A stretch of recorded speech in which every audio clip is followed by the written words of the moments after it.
अस्सलाम वालेकुम नाज़रीन, प्रोग्राम दी मिरर में अवां खे भलीकार आऊं आहियां अवां जी मेज़बान रोशनी मेमण। नाज़रीन, अॼो को प्रोग्राम 3 हिस्सनि ते ॿधल हूंदो। प्रोग्राम जे पहिरें हिस्से में फ़नकारनि ऐं लेखकनि जी माली सहायता लाइ क़ाइम लेजेंड ट्रस्ट जे फंड्स में थियल फ्रॉड जो ज़िक्र कंदासीं। प्रोग्राम जे ॿिए हिस्से में कराची जे जमशेद टाउन में अरबे रुपया मालियत जी मिल्कियतुनि जे रिकॉर्ड में जालसाज़ी वारो मामलो शामिल कंदासीं। जॾहिं त प्रोग्राम जो टियों हिस्सो हैदराबाद में औकाफ़ खाते जे वक़्फ़ थियल प्रॉपर्टी जो कमर्शियल मक़सदुनि लाइ इस्तेमाल थियण वारे मामले ते ॿधल हूंदो। अवां खे ॿुधाईंदासीं त लेजेंड ट्रस्ट मां कीअं जाली चेक बुक ज़रिए करोड़े रुपया बैंक मां कढाया विया ऐं इहो बि मालूम करण जी कोशिश कंदासीं त हिन फ्रॉड में मुलविस माण्हुनि ख़िलाफ़ एंटी करप्शन जी जांच हेल ताईं किथे पहुती आहे। कराची जे जमशेद टाउन में अरबे रुपया मालीअ जी मिल्कियतुनि जे रिकॉर्ड में जालसाज़ीअ ते केतिरनि ई मुलाज़िमनि जूं नौकरियूं चट थियूं आहिनि ऐं नौकरियूं विञाईंदड़ कामोरनि ते कहिड़ा कहिड़ा इल्ज़ाम साबित थिया आहिनि, इहे समूरा तफ़सील बि अॼोके प्रोग्राम जो हिस्सो हूंदा। कराची खां पोइ हैदराबाद में बि औकाफ़ खाते जे वक़्फ़ थियल प्रॉपर्टीअ जो कमर्शियल मक़सदुनि लाइ इस्तेमालु कीअं पियो थिए ऐं उन जे हवाले सां वॾे वज़ीर सैयद मुराद अली शाह जांच रिपोर्ट रद्द कंदे कहिड़ियूं हिदायतूं जारी कयूं आहिनि, इहे समूरा मामला अॼोके प्रोग्राम जो हिस्सो बणाईंदासीं। फ़नकारनि ऐं लेखकनि जी माली सहायता लाइ क़ाइम कयल लेजेंड ट्रस्ट जे फंड्स में 5 करोड़ 86 लख 88 हज़ार रुपयनि जे फ्रॉड जी तस्दीक। लेजेंड ट्रस्ट फ्रॉड मामले जी जांच मुकमल। एंटी करप्शन पारां औरंगी टाउन वासी नेमतुल्ला ऐं चकवाल वासण जाज़ेबा शौकत ख़िलाफ़ FIR दाख़िल करण जी मंज़ूरी।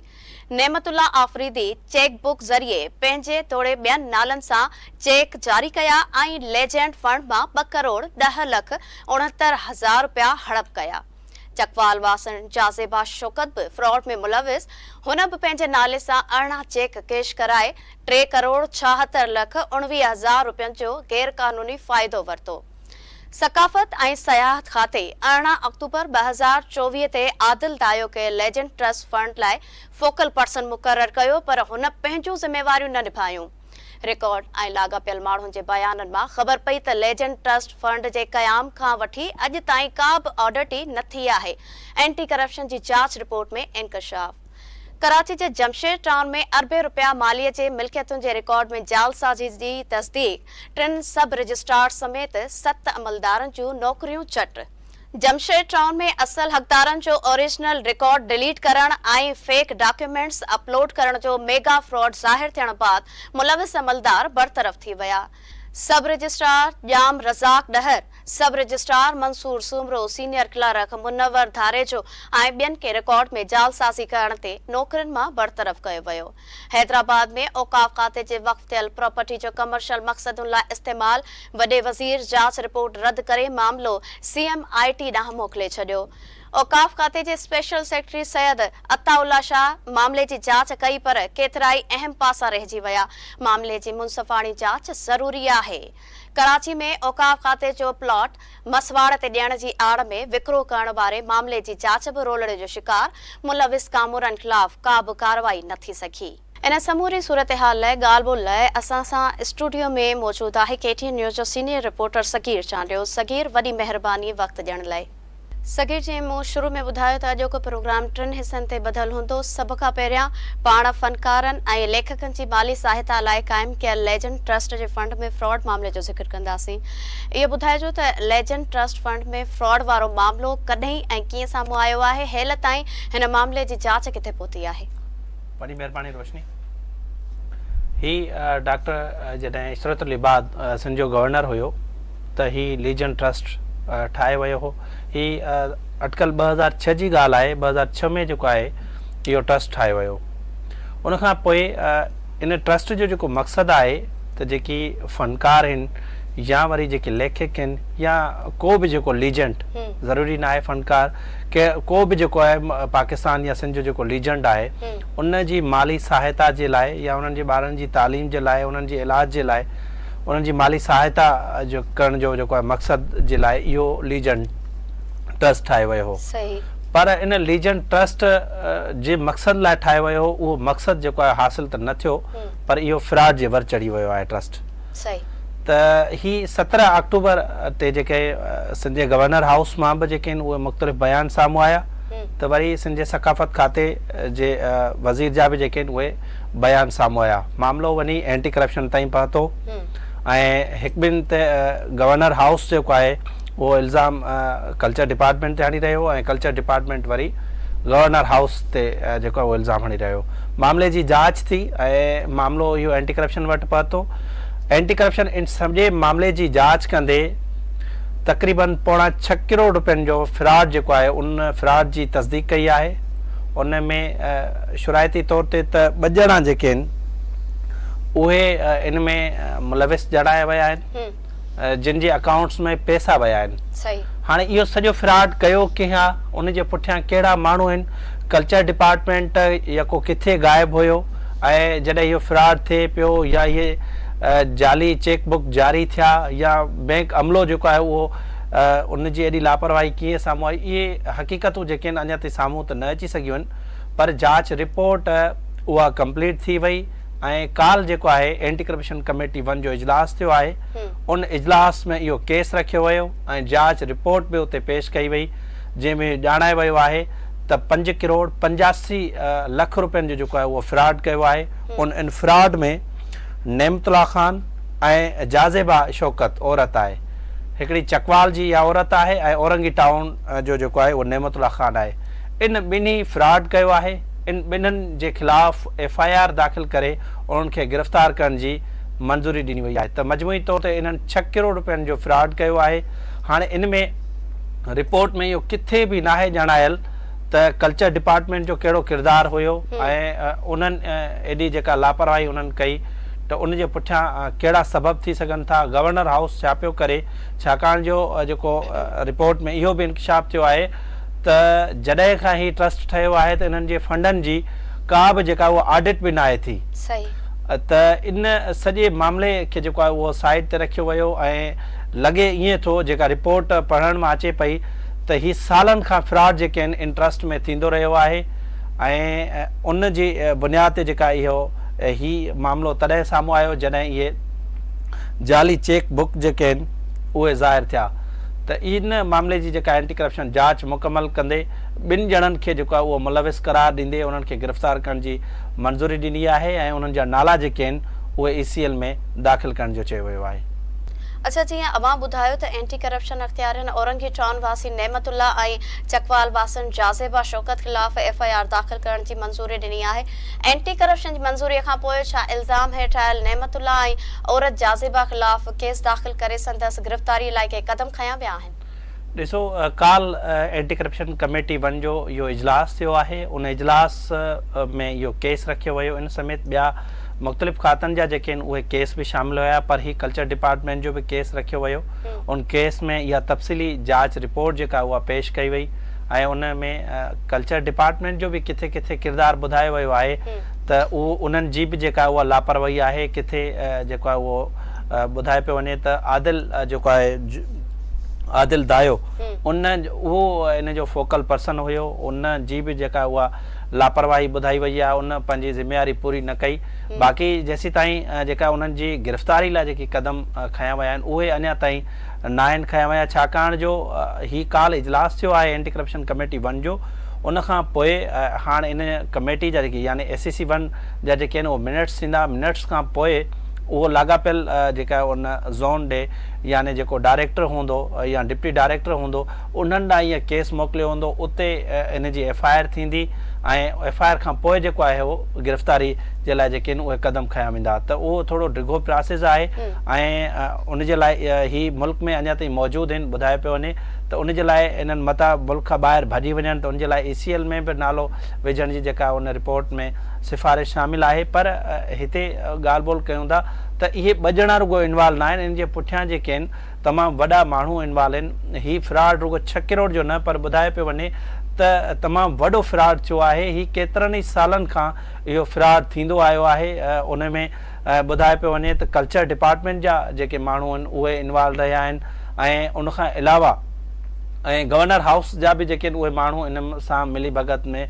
शामिल हुआ। त ही वॾो फ्रॉड थियो आहे। उन फ्रॉड में मुलविस माण्हुनि जे ख़िलाफ़ हिन वक़्त ताईं का कार्रवाई नाहे थी। अने एंटी करप्शन जी रिपोर्ट में इहो बि ॼाणायो वियो आहे त कुझु शयूं जेके आहिनि उन्हनि इहे ज़ाहिर कयूं आहिनि त चेक बुक जे लाइ जॾहिं गवर्नर हाउस उन्हनि जेका पंहिंजे अमले तरफ़ां हिकिड़ी दरख़्वास्त ॾिनी त चेक बुक ॾिनो वञे, उहा हक़ीक़ी हुई जेका बैंक खे ॾिनी वई ऐं उनजी QR कोड जे ज़रिए उनजी तस्दीक बि थी ऐं इन अमल में असिस्टेंट डायरेक्टर ऐं ॿी जेका कमेटी जा मेंबर आहिनि उहे बि उन में शामिल आहिनि। पर रिपोर्ट में जेको चयो वियो आहे त इन जे उबतड़ यानी जॾहिं चेक बुक जे लाइ उन्हनि दरख़्वास्त ॾिनी त उन जे उबतड़ नेमतुल्ला ख़ान साॻे ई नंबर वारा जेके जाली चेक रिक्विज़िशन फॉर्म बैंक में जमा कराए, यानी बैंक त ॾिसो उन्हनि शयुनि जी कंहिं बि तस्दीक न कई, जंहिंजी बुनियाद ते हिकिड़ो जाली जेको आहे उहो चेक बुक जारी कयो वियो। उहो जाली चेक बुक जेको आहे बाद में नेमतुल्ला ख़ान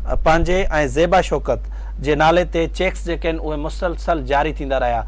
त मजमूई तौर ते जेके आहिनि इहे 6 करोड़नि जो फ्रॉड साम्हूं आयो आहे, जॾहिं त जन लेजेंड्स खे इहे पैसा जेके आहिनि उहे जिन खे माली सहायता जिन जी करणी हुई उन्हनि खां चेक बि वापसि घुराए विया आहियूं, छाकाणि जो हीअ अकाउंट जेको आहे उन्हनि खे ख़ाली मिलियो ऐं अहिड़ा मुख़्तलिफ़ जेके फ़नकार आहिनि या ॿिया जेके लेजेंड्स आहिनि उन्हनि खां उहे चेक्स वापसि घुराए विया आहिनि कल्चर डिपार्टमेंट तरफ़ां, छाकाणि जो उनजो अकाउंट जेको आहे लीजन ट्रस्ट जो उहो ज़ीरो थी वियो आहे। त इहो वॾो फ्रॉड थियो आहे। उन फ्रॉड में जेके मुलविस माण्हू आहिनि उन्हनि यानी जेके सरकारी मुलाज़िम आहिनि उन्हनि जी अञा ताईं निशानदेही नाहे थी सघी ऐं बैंक अमलो जेको उन्हनि सां मुलविस हुयो, छाकाणि जो समूरियुनि शयुनि जी जॾहिं बि तव्हां 20-25 हज़ार जो चेक खणी वेंदव त उनजी बाक़ाइदा सां तस्दीक थींदी ऐं लाॻापियल डिपार्टमेंट खां जेका आहे उहो यानी 1 या 5 लख रुपयनि जो जॾहिं तव्हां चेक ॾींदव बैंक में त लाॻापियल जेको इदारे खां उन्हनि जी तस्दीक कई वेंदी आहे छा इहो तव्हांजो इहो चेक तव्हां ही क्रॉस चेक जारी कयो आहे या न।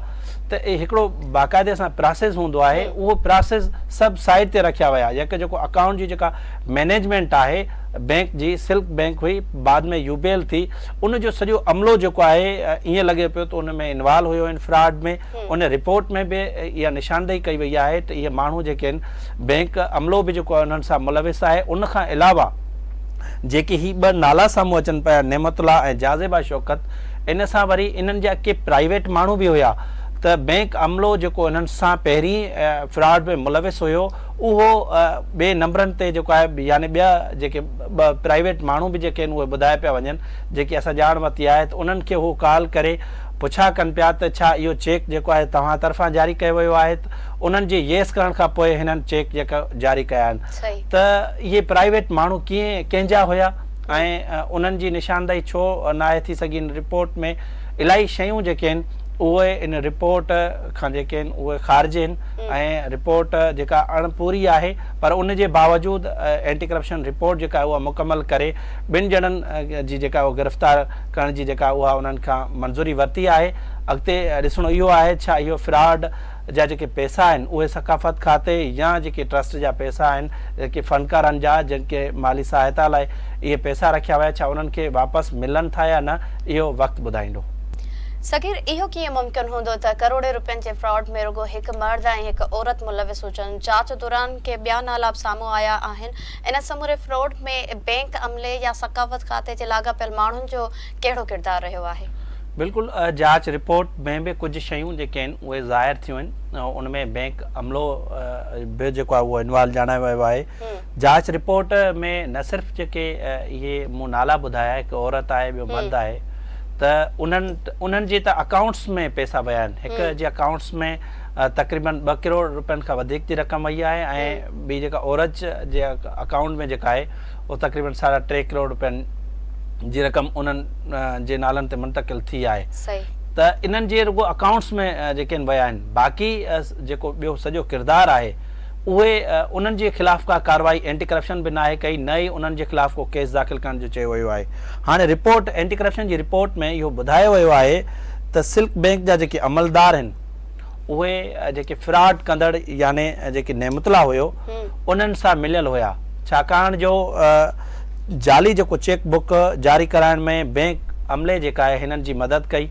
यानी जाली चेक बुक कीअं जारी थी सघे थो, बैंक अमलो ई हुननि सां मिलियल हुयो। त उहे बैंक अमलो केरु आहे ऐं उन्हनि जी गिरफ़्तारी छो नाहे थी सघी ऐं उन्हनि जा जेके आहिनि उहे इन रिपोर्ट में नाला छो न आहिनि, हिकिड़ो त इहो सवाल आहे।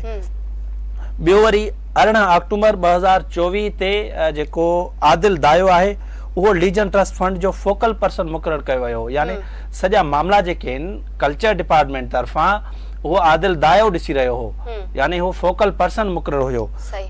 ऐं उन रिपोर्ट में बि इहो ई ॼाणायो वियो आहे त उहो बि पंहिंजूं सही नमूने सां उन ज़िम्मेवारियूं न निभायूं ऐं हिन फ्रॉड खे रोकण लाइ हुन के बि क़दम न खयां ऐं कैश बुक या लेजर या अकाउंट सां लाॻापियल को बि रिकॉर्ड हिन जांच कमेटी खे पेश बि न आहे कयो आदिल दायो। त इहे सवाल उथनि पिया त इन्हनि जा नाला इन रिपोर्ट में छो न आहिनि ऐं इन्हनि जे ख़िलाफ़ कार्रवाई छो न आहे थी सघी, इहो हिकिड़ो सवाल मौजूदु आहे। उनखां अलावा रिपोर्ट में इहो ॼाणायो वियो आहे त सेक्रेटरी सकाफ़त ऐं सियाहत उहो इन लीजन ट्रस्ट जो फंड जो जेको उहो सेक्रेटरी आहे, उन बि जेको आहे मुनासिब निगरानी या जांच जो निज़ाम जेको आहे उहो क़ाइमु न करे सघियो। रिपोर्ट में हिकु ॿी बि निशानदेही थी आहे, उन में इहो बि चयो वियो आहे त सकाफ़त खाते या गवर्नर सेक्रेटरेट या बोर्ड जे जेके ट्रस्टीज़ आहिनि या जेके गॾियल दस्तख़त कंदड़ आहिनि उन्हनि यानी फोकल पर्सन विच में जेका कोऑर्डिनेशन हुजे उन्हनि जी जेका खोट हुई, यानी उन्हनि जी का बि कोऑर्डिनेशन न हुई, जंहिंजे करे लीजन फंड में जेका इंतज़ामी ऐं माली जेके अहिड़ो वॾो फ्रॉड थी वियो ऐं इन फ्रॉड में जेके फ़नकारनि जा जेके ग़रीब फ़नकार आहिनि या जेके लीजेंड आहिनि उन्हनि जा पैसा जेके आहिनि उहे इन्हनि फ्रॉडनि जे वर चढ़ी विया ऐं उन्हनि जी रिकवरी जे लाइ अञा ताईं के क़दम न आहिनि खया विया। शुरूआती तौर ते इहो एंटी करप्शन जी जांच रिपोर्ट में इहे शयूं साम्हूं आयूं आहिनि त इहे ॿ ॼणा जेके आहिनि उहे इन में इन्वॉल्व आहिनि, नेमतुल्ला ख़ान ऐं जाज़िबा शौकत। उन्हनि जे लाइ ॿुधायो पियो वञे त हाणे जीअं हिकिड़े में 2 करोड़ 10 लख रुपया यानी शौकत जे अकाउंट में इहे विया, नेमतुल्ला जे अकाउंट में 2 करोड़ 10 लख ऐं 3 करोड़ 76 लख यानी पोणा 4 करोड़ रुपया जेके आहिनि उहे जाज़िबा जे अकाउंट में विया आहिनि। त उन्हनि जा नंबर्स बि आहिनि, उन्हनि जा नंबर्स आन वञनि पिया जिन जे अकाउंट्स में जेके इहे पैसा विया आहिनि। त जेके पुठियां इन्हनि जा माण्हू आहिनि यानी कल्चर डिपार्टमेंट या गवर्नर सेक्रेटरेट यानी इन ट्रस्ट सां लाॻापियल जेके माण्हू आहिनि जिन जी ज़िम्मेवारी ठहे थी उन्हनि जो को चेक एंड बैलेंस जेको आहे कोन हुयो, इन जे करे एॾो वॾो फ्रॉड थी वियो आहे। जेकॾहिं चेक कजे त पुठियां जेकॾहिं साल यानी 2006 खां वठी 2025 ताईं इन सॼनि फंडनि जी जांच कजे, जेके फलाई माण्हू आहिनि उन्हनि जा बि पैसा इन ट्रस्ट में शामिल आहिनि। कॾहिं कॾहिं सिंध हुकूमत बि जेका इन्हनि खे पैसा ॾींदी रही आहे। त इहे सॼा पैसनि जी जॾहिं इन्हनि जो बाक़ाइदे सां इन्हनि जी ऑडिट थींदी त वॾा जेके आहिनि उहे वॾा फ्रॉड ज़ाहिर थींदा, वॾा स्कैंडल ज़ाहिर थींदा ऐं घणनि माण्हुनि जा जेके आहिनि उहे नाला साम्हूं अची वेंदा। अच्छा, एंटी करप्शन जी जांच रिपोर्ट बि इहो चयो आहे त लेजेंड ट्रस्ट फंड जे क़याम खां वठी अॼु ताईं उन जी का बि ऑडिट न थी आहे। छा अहिड़नि फंड्स जी निगरानीअ जो को सिस्टम मौजूदु न आहे? ॾिसो, सिस्टम त मौजूदु हुजणु घुरिजे पर इंतिज़ामी जॾहिं लापरवाही ऐं उते करप्ट माण्हू वेठा हूंदा त उन्हनि जी ऑडिट थियणु न ॾींदा, छाकाणि जो उन्हनि खे जेके करप्शन करणी हूंदी आहे ऐं उहे ऑडिट किथे किथे वरी ऑडिट वारा बि उन्हनि सां मिलियल हूंदा आहिनि। पर हिते जेका शइ नज़र अचे पई या हिते जेकी मामिलो नज़र अचे पियो त जांच रिपोर्ट में इहो इंकशाफ़ कयो वियो आहे त जॾहिं खां ही लीजन ट्रस्ट फंड ठहियो आहे यानी 2006 खां वठी 2025 ताईं इन ट्रस्ट वारे फंड जी का बि ऑडिट न आहे थी। इहो इंकशाफ़ कयो वियो आहे जांच रिपोर्ट में ऐं उन्हनि में इहो चयो वियो आहे त जेको रिकॉर्ड आहे यानी लीजन फंड जो जेको असां रिकॉर्ड जी जांच कई या जेके उन्हनि खां बयान वरिता आहिनि त अॼु ताईं उन जी का बि ऑडिट न आहे थी। ऑडिट न थियण जे करे जेके आहिनि उहे बेज़ाब्तगियूं थियूं आहिनि, इहो रिपोर्ट में चयल आहे। जेकॾहिं चेक एंड बैलेंस हुजे हा त अहिड़नि फ्रॉडनि खां बची सघिजे पियो, बिल्कुलु ईअं ई आहे। पर चेक एंड बैलेंस उते हुयो कोन ऐं उते रुगो फ्रॉड ई थींदा रहिया आहिनि। तॾहिं जेके आहिनि अहिड़ो 6 करोड़ रुपया जेके आहिनि जाली चेक बुक जी बुनियाद ते जेके आहिनि उहे फ़नकारनि ऐं लीजर्स जा जेके आहिनि पैसा 2 फ्रॉडी जेके आहिनि उहे खणी विया आहिनि।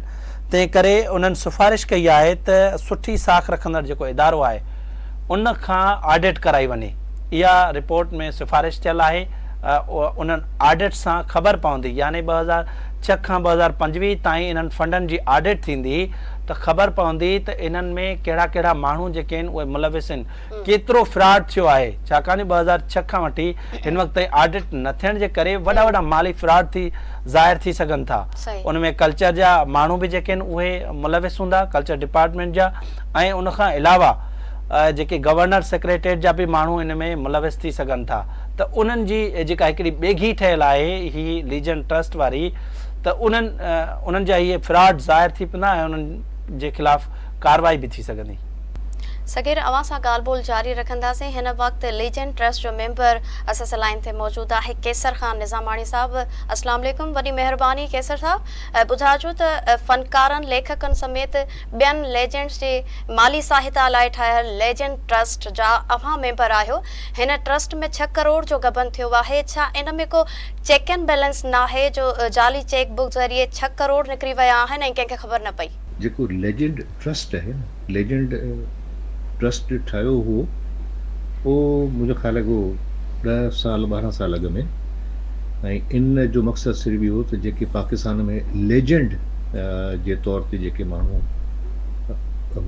मञनि था, माणीनि था, माण्हू उन्हनि खे मञनि था कि लेजेंड्स आहिनि, चाहे उहे क्रिकेटर हुजनि, लेखक हुजनि, खिलाड़ी हुजनि, आर्टिस्ट हुजनि, शाइर हुजनि, उन्हनि जी सहायता लाइ हिकिड़ो फंड या लेजेंड ट्रस्ट जोड़ियो वियो हो, जेको अॻूणो जेको हूंदो गवर्नर इशरतुल इबाद साहब तंहिं इहो ठाहियो हो, ऐं शफ़ी मोहम्मद शाह साहब बि इन जो हिसो रहियो। ऐं इन में जेके पैसा ईंदा हुआ से ही गवर्नर हाउस में शोज़ वग़ैरह कराईंदा हुआ, ऐं कुझु सिंध गवर्नमेंट बि उन्हनि खे पैसा ॾींदी हुई, ऐं पोइ जेके लेजेंड हूंदा हुया उन्हनि जी हिकिड़ी लिस्ट तयारु थी ऐं उन्हनि खे 20,000 25,000 इन हिसाब सां साल में ॾिना वेंदा हुआ। उहा ई लिस्ट हेसि ताईं मतिलबु 2025 ताईं उहा ई लिस्ट कैरी फॉर्वर्ड थी। बाक़ी उहा यकी पुराणी जेका हली पे 10-12 माण्हुनि जो नाला आहिनि, इन खां मथे नाला बि कोन उन्हनि खे, उन्हनि जा नाला। अच्छा, इन्हनि जा चेक्स जेके आहिनि से ठहंदा आहिनि कल्चर डिपार्टमेंट में। उनजो सिग्नेटरी केरु आहे उहा अॼु ताईं ख़बर न पई सघी आहे त कल्चर डिपार्टमेंट में चेकबुक कंहिं वटि हूंदी आहे, सिग्नेटरी केरु आहे।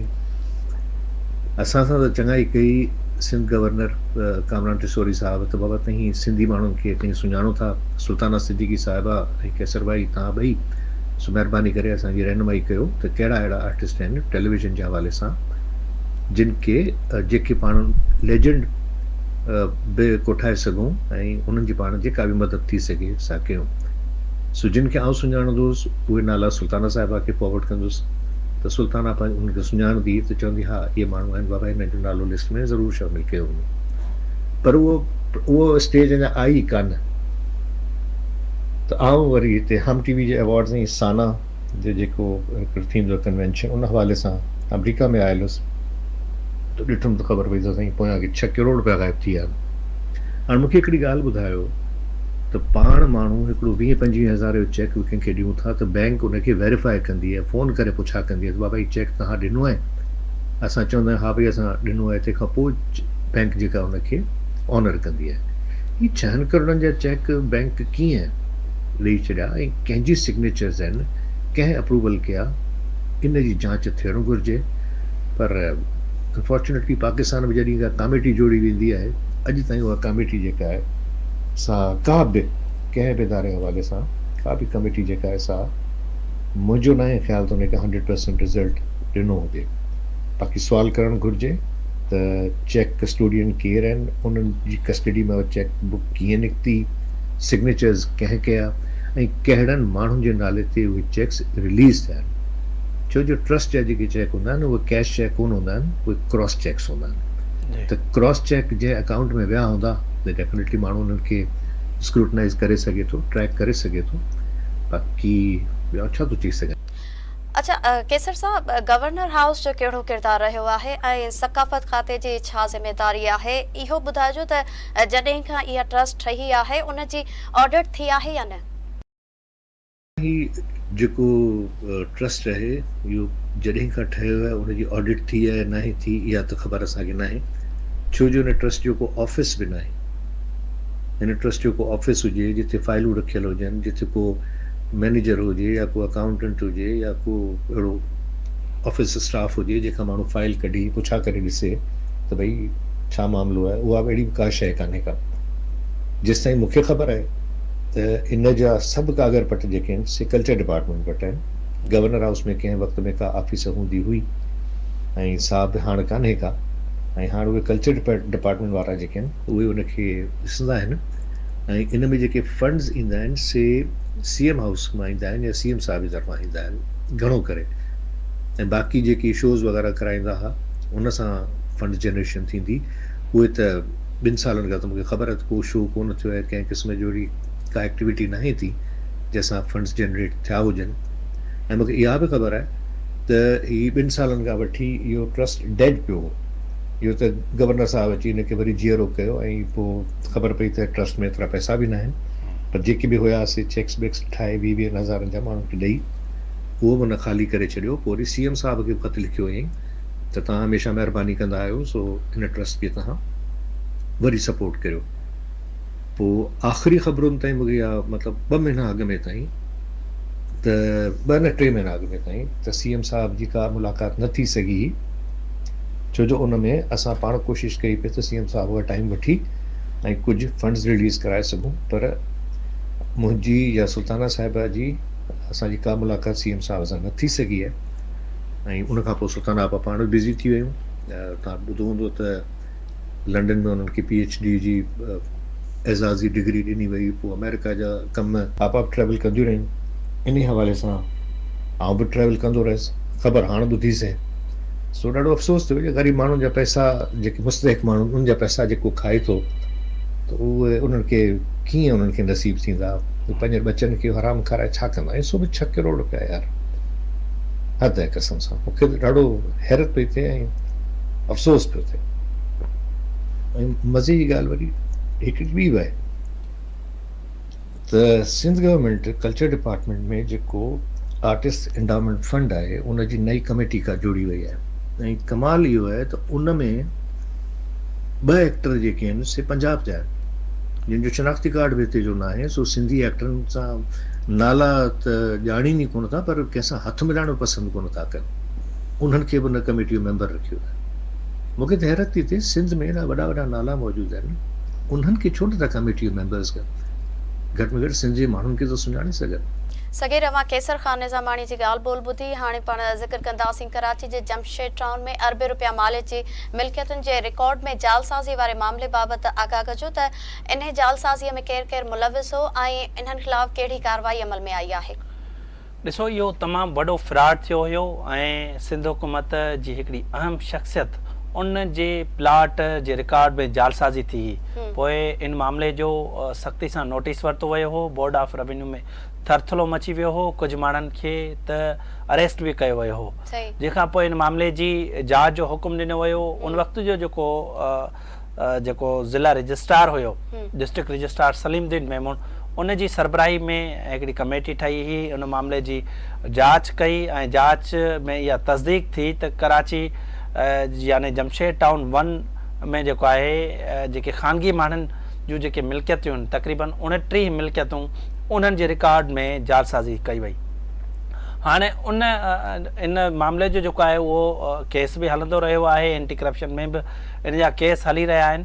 त हाणे उन्हनि ते इल्ज़ाम साबित थियण खां पोइ 7 ॼणनि खे जेके आहिनि सज़ाऊं ॾिनियूं वयूं, यानी मेजर पेनल्टी उन्हनि ते लॻाई वई आहे।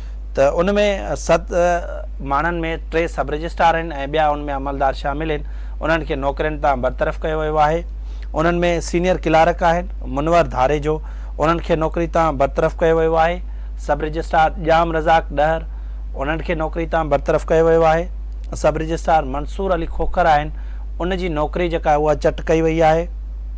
सब रजिस्ट्रार ज़ुल्फ़कार कारड़ो, उन खे बि नौकरी तां बरतरफ़ कयो वियो आहे। अहिड़ी रीति असिस्टेंट आहिनि 16 ग्रेड जा उज़ैर उमरानी, उन खे बि नौकरी तां बरतरफ़ कयो वियो आहे। असिस्टेंट आहिनि मोहसिन मीरानी, उन खे बि नौकरी तां बरतरफ़ कयो वियो आहे। लास्ट में जेको जमशेद टाउन 1 जो सब रजिस्ट्रार जी ऑफिस में जेको मुक़ररु थियल हुयो, ग्रेड 11 जो अमलदार हुयो मुख़्तियार, उहो बि इन में इन्वॉल्व हुयो, उन खे बि नौकरी तां बरतरफ़ कयो वियो। त ॿिया उन में बि नाला शामिल हुया, जीअं आबिद सुमरो आहे या ख़ालिद चन्ना आहिनि, उन्हनि जा बि इन में नाला हुया, पर उन्हनि जे ख़िलाफ़ अञा ताईं का कार्रवाई साम्हूं न अची सघी आहे।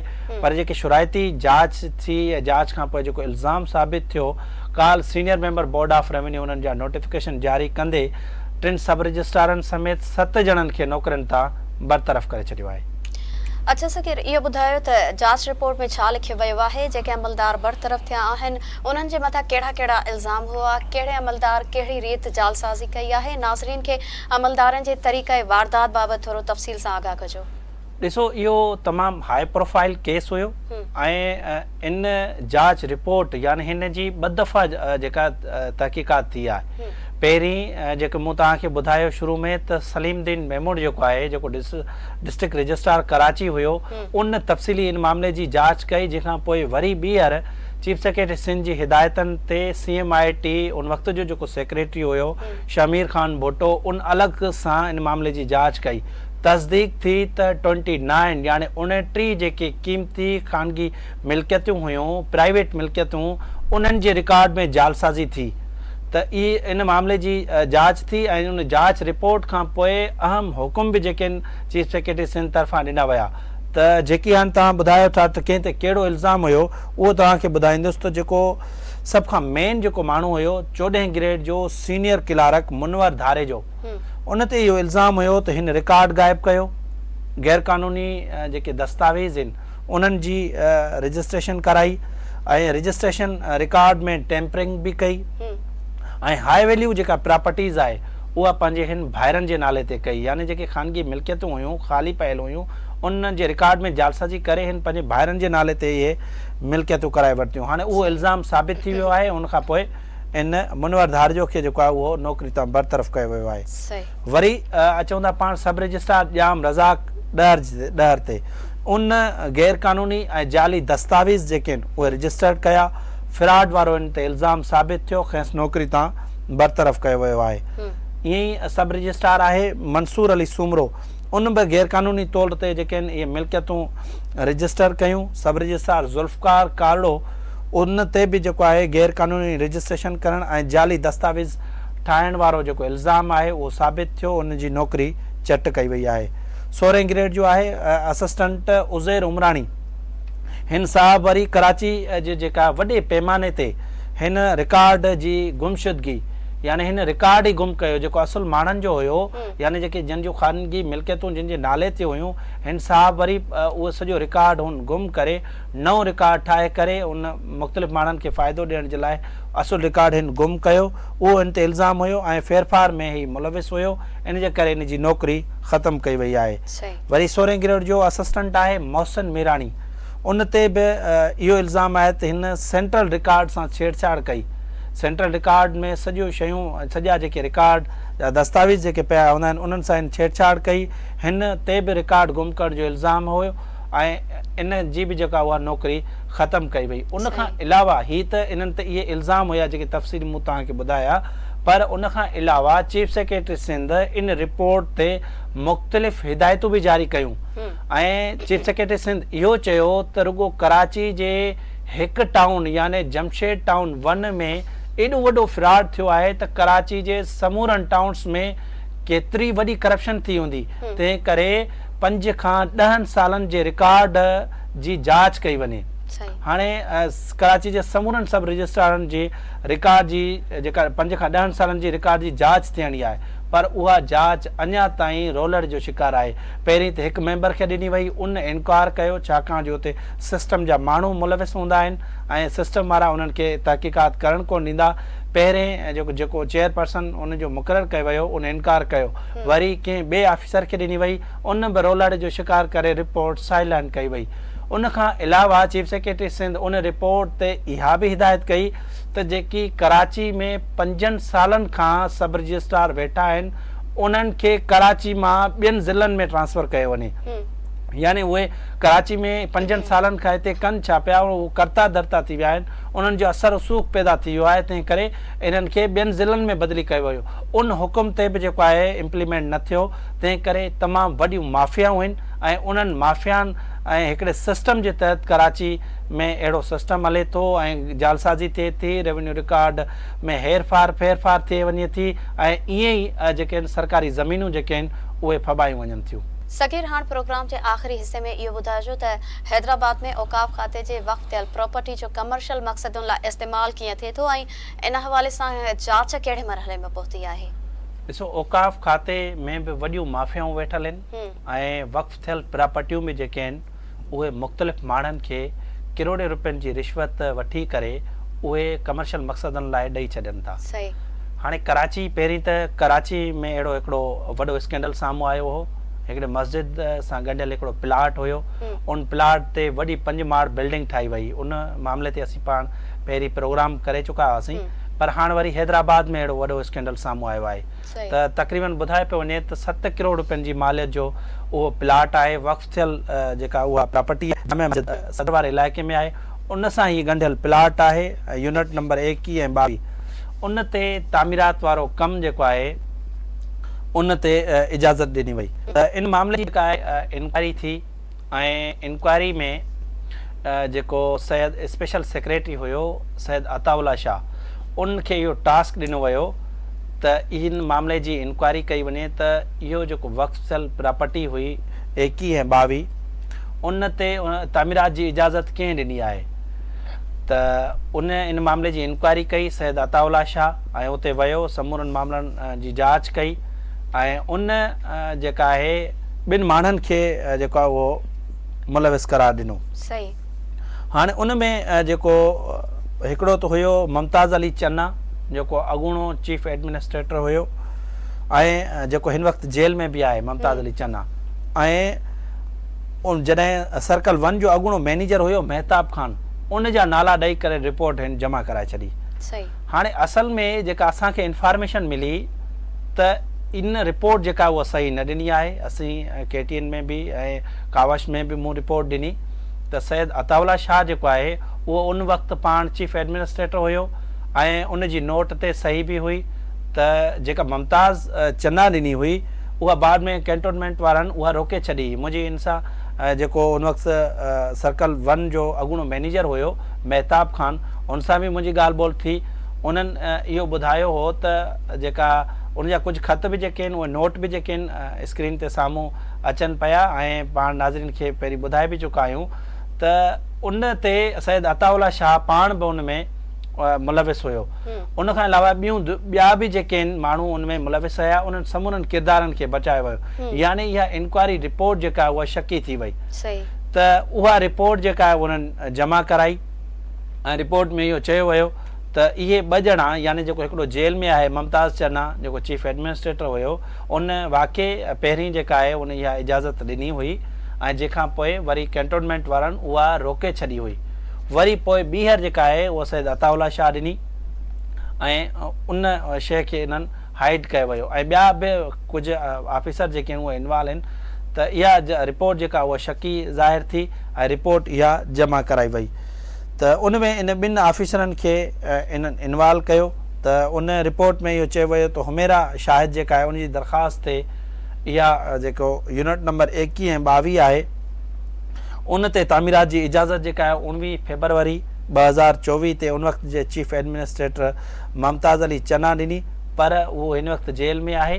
पर इहा जेका इजाज़त आहे न सिर्फ़ु अताउल्ला शाह पर उन में ॿिया बि माण्हू जेके आहिनि उहे मुलविस आहिनि। इहो हिकिड़ो वॾो फ्रॉड थियो आहे ऐं इन फ्रॉड में ॿिया केतिरा ई माण्हू जेके आहिनि मुलविस आहिनि। ॾिठो वञे त जेके औकाफ़ खाते जूं जेके वक़्फ़ थियल प्रॉपर्टियूं आहिनि उहे मुख़्तलिफ़ माण्हुनि जे कब्ज़े हेठि आहिनि या वरी इन्हनि अमलदारनि जी मुलविस हुजण जे करे या उन्हनि जी मिली भगत हुजण जे करे इन्हनि मिल्कियतुनि ते यानी जेके औकाफ़ खाते जूं जेके मिल्कियतूं आहिनि उन्हनि ते वॾा प्लाज़ा ठहियल आहिनि या उन्हनि जा वॾा जेके आहिनि दुकान जेके आहिनि उहे कब्ज़े हेठि आहिनि। उनखां अलावा जेके इन्हनि जूं ज़रई ज़मीनूं आहिनि उन्हनि ते बि जेके आहिनि कब्ज़ा आहिनि। तव्हां ठटे वेंदो सिजावल वारी साइड किथे ॿी हंधि वेंदो त मेहड़ वेंदो, उते वॾे पैमाने ते इन्हनि जूं जेके ज़रई ज़मीनूं आहिनि वक़्फ़ थियल उते बि कब्ज़ा आहिनि ऐं उहे कब्ज़ा जेके आहिनि अञा ताईं ख़तमु न आहिनि कराया विया। सगीर जीअं अवां ॿुधायो त औकाफ़ खाते जी प्रॉपर्टी बाबति थियल जांच खे वॾे वसीअ सैयद मुराद अली शाह रद्द करे छॾियो आहे। इहो ॿुधाइजो त जांच बाबति लिखियल ख़त में कहिड़नि नुक़्तनि जो ज़िक्र थियल आहे? ॾिसो, जॾहिं इन मामले जी जांच रिपोर्ट साम्हूं आई जेका सैयद अताउल्ला शाह कई हुई त उन खां पोइ असीं इन मामले खे उथारियोसीं त अताउल्ला शाह त पाण ते जेको आहे उहो इल्ज़ाम आहे त उन खां कीअं इंक्वायरी कराई वई आहे। पोइ इन मामले जो सिंध जे वॾे वज़ीर नोटिस वरितो हो ऐं इहा जांच रिपोर्ट जेका सैयद अताउल्ला शाह कई हुई उहा जांच रिपोर्ट रद्द कई वई, जंहिंखां पोइ सिंध जे औकाफ़ खाते जे सेक्रेटरी तरफ़ां CMIT जे चेयरमैन खे ख़त लिखियो वियो ऐं उन ख़त में इहो चयो वियो आहे त इहो मामिलो जेको आहे असीं CMIT ॾांहुं मोकिलियूं पिया, छाकाणि जो जेकी औकाफ़ खाते जे स्पेशल सेक्रेटरी सैयद अताउल्ला शाह इन मामले जी जांच त कई आहे, पर उन में केतिरा ई अहम पासा जेके आहिनि उहे सही नमूने सां उन कोन ॾिठा आहिनि, यानी जेके उन में जेके माण्हू मुलविस हुया उन्हनि खे बचायो वियो। तंहिं करे हिन मामले जी वधीक तफ़सीली ऐं मनसफ़ाणी जांच जेका उहा ज़रूरी आहे। जेकी बि इन में मुलविस आहिनि, जेके बि इन में अमलदार मुलविस आहिनि या जेके ऑफिसर इन में मुलविस आहिनि, उन्हनि ऑफिसरनि ख़िलाफ़ जेका उहा कार्रवाई थी सघे। त इन समूरनि मामलनि जी जेका उहा निशानदेही करणु या उन्हनि जे ख़िलाफ़ कहिड़ी कार्रवाई थियणु घुरिजे, सिफ़ारिशूं बि जेका आहिनि सिफ़ारिशुनि ते ॿधल रिपोर्ट ॾिनी वञे। त इहे उन जे लाइ जेको आहे इहो सिंध औकाफ़ खाते ख़त लिखियो आहे। हाणे इन मामले जी CMIT जांच कंदी। ॾिसणो इहो आहे त CMIT छा उन्हनि माण्हुनि जो जेको आहे तइनु करे थी जेके इन पहिरीं रिपोर्ट में जेके माण्हू बचाया विया आहिनि, ऐं CMIT छा उन्हनि माण्हुनि खे इन रिपोर्ट में शामिल करे थी या न, इहो वक़्तु ॿुधाईंदो। अच्छा, इहो ॿुधाइजो त हैदराबाद खां अॻु कराची में बि औकाफ़ खाते जो प्लॉट मसवाड़ ते ॾियण जी आड़ में विकिरो करण वारे मामले जी जांच हलंदड़ हुई, इन हवाले सां अव्हां वटि कहिड़ी ॼाण आहे? ॾिसो, कराची में जेको प्लाट मसवाड़ ते ॾियण ते जेको इहो स्कैंडल साम्हूं आयो हो, उन मामले जी जांच थी हुई ऐं मौजूदा जेको सेक्रेटरी हुयो इन मामले ते CM खे समरी बि मोकिली वई ऐं समरी में मुख़्तलिफ़ उन में निशानदेही थियल हुई त हिते वॾो फ्रॉड थियो आहे, वॾो स्कैंडल साम्हूं आयो आहे, पर उन्हनि जे ख़िलाफ़ का कार्रवाई न थी। तक़रीबन 5-6 महीना थी विया आहिनि इन मामले खे, ऐं उन वक़्त जे स्पेशल सेक्रेटरी ख़ादिम हुसैन चन्ना खे इन मामले जी इंक्वायरी ॾिनी वई हुई त इन मामले जी जांच करे जेके मुलविस कामोरा आहिनि उन्हनि जी निशानदेही कयो त जेको ही अब्बासी शहीद अस्पताल जे वेझो जेको नाज़माबाद ब्लॉक C में मस्जिद अहबाब सां ॻंढियल जेको रिफ़ाई प्लाट आहे, उहो गैर क़ानूनी तौर ते ख़ानगी शख़्स खे कीअं ॾिनो वियो ऐं इहो त मस्जिद जो हिकिड़ो प्लाट हुयो, उते 5 माड़ जेका आहे उहा बिल्डिंग कीअं ठही वई ऐं उनजो फ़ी फ्लैट जेको आहे 1.5 खां 2 करोड़ रुपयनि में हू विकिरो करे रहियो आहे। त इहो सॼो फ्रॉड थियो कीअं आहे ऐं इन ख़ानगी शख़्स खे मस्जिद जो प्लाट कीअं मिली वियो, इन मामले जी सॼी जी जांच थियणी हुई, पर इहा जांच बि 6 सालनि खां जेका उहो 6 महीननि खां रोलर जो शिकार आहे ऐं उन में जेकी धुरियूं मुलविस हुयूं या जेकी औकाफ़ खाते जा माण्हू मुलविस हुया, उन्हनि जी अञा ताईं निशानदेही न थी, न ई वरी उन्हनि जे ख़िलाफ़ का कार्रवाई थी सघी आहे। वॾी महिरबानी सकीर, अवां इन 3 अहम मामलनि ते समूरनि तफ़सीलुनि खां असांजे नाज़रीन खे आगाह कयो आहे। नाज़रीन, ईंदड़ हफ़्ते कंहिं नए मौज़ू सां गॾु ॿीहर हाज़िर थींदासीं। तेसीं ताईं पंहिंजी मेज़बान रोशनी मेमण खे ॾींदा इजाज़त। अल्लाह वाही।